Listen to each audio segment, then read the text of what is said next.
ए माई हो के कारा के बेटा आपन मनली तो कहाँ विश्राम कैली है। ए माई हो के कारा के बेटा आपन मनली तो कहाँ विश्राम कैली है।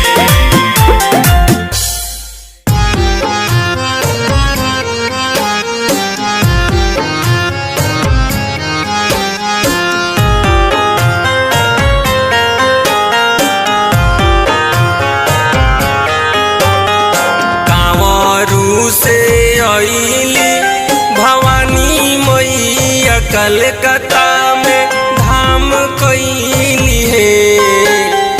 कांवरू से आईली भवानी मैया कलकत्ता में धाम कैली है।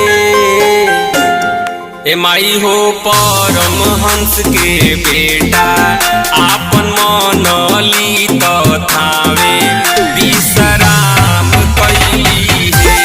ए माई हो परमहंस के बेटा आपन मनली तो थावे विश्राम कैली है।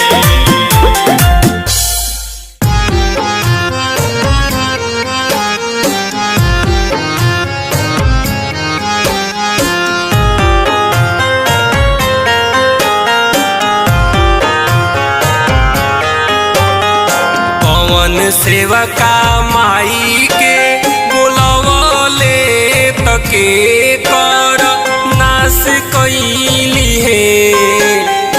कौन सेवका माई के बोलवले तके कर नाश कैली है। ए माई हो कौन सेवका गावे ला भजनिया तो कौन सेवका लिखेले। ए माई हो कौन सेवका गावे ला भजनिया तो कौन सेवका लिखेले हो।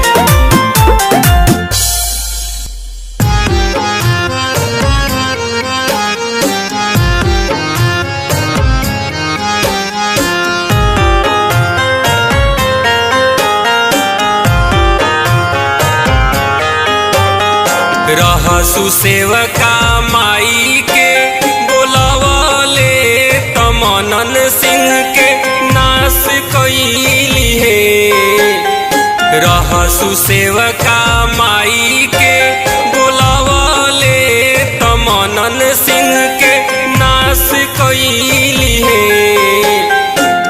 ए माई हो परदीप सेवका गावे ले भजनिया परमेश्वर सेवका लिखेले।